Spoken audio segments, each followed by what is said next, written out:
So we often think adventure needs something big, right? Like a passport, a plane ticket. Definitely. That unless you're doing something really external, really grand, life just feels kind of ordinary. Exactly, regular. But maybe that's not quite the whole story. Today we're doing a bit of a surprising deep dive. Oh, what's the source?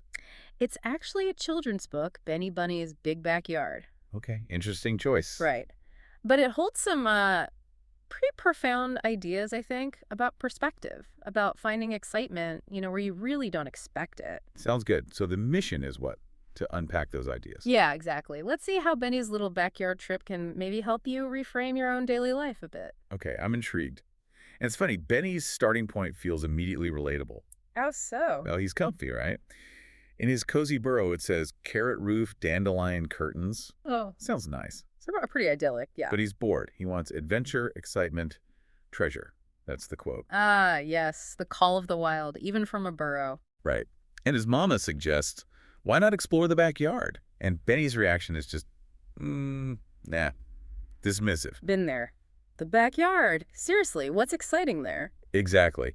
And I think that really taps into how we often just overlook the potential in what's familiar. We assume, it can't offer anything really new or stimulating. That feeling is so real, needing something big to feel like you're actually living. But then Benny does go outside. And that's where things shift. Massively. His imagination just, well, it ignites. Suddenly, totally ordinary things transform. Like what? Give us the examples. Okay, so a regular garden hose, nope, it becomes a slithering snake tunnel. Okay, I like it. A puddle, that's now lake lettuce. Like lettuce, brilliant. And a rake leaning against the fence. That's a giant metal dragon. Wow, okay. He's really seeing things differently. Totally. And maybe the best one, he finds an old sock. Just, a lost sock. What does that become? He declares it the flag of Bunnyland. Huh.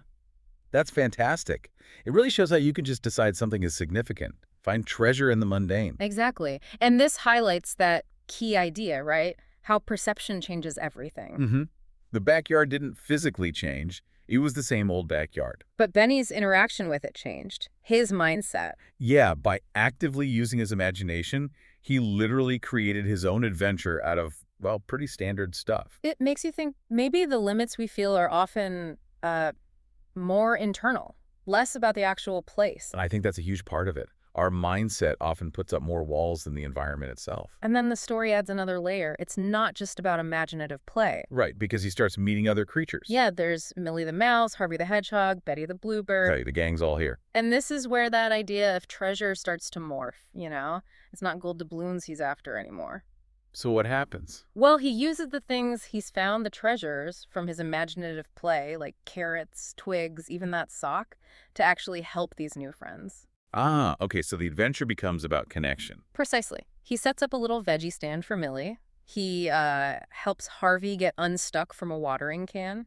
He even uses the sock flag to cheer up Betty's crying baby birds. That's lovely. So his focus shifts from finding things for himself to using things for others. Right, and he has this realization, the story says, maybe adventures don't have to be far away.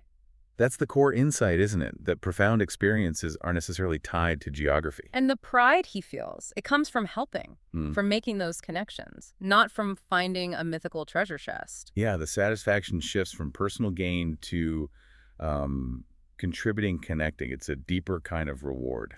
So he finally goes home. He's covered in dirt and proud. Love that description. Perfect. The sign of a good day out. And his mama asks what he found, and his list is just gold. A dragon, a lake, a mystery sock, and 3 new friends. Not your typical haul from the backyard. Definitely not. And that's when Mama Bunny says something really spot on. She says, sounds like the backyard is bigger than it looks. Oh, that's good. That's really good. It nails it. The potential was always there. Just needed a different perspective to see it, to unlock it. Exactly. And that, of course, brings it right back to you, the listener, thinking about your own backyard. Right. What is that for you? Maybe it's your literal home space. Maybe it's your daily commute, your routine job tasks. Or even relationships that feel, familiar, maybe a bit taken for granted. How often might we be overlooking chances for discovery or connection or just meaning simply because it's there all the time? Yeah. So the big takeaway here isn't really about needing some huge external quest. No, it's more about cultivating that Benny Bunny mindset. Using your imagination, seeing the ordinary with fresh eyes. And realizing that real treasure, that sense of adventure and meaning, often pops up in connection and helping others right where you already are. Like Benny found out, sometimes treasure isn't gold. Sometimes, yeah, it's a dirty sock and making a new friend. So maybe a final thought to leave you with. What overlooked backyards exist in your own life?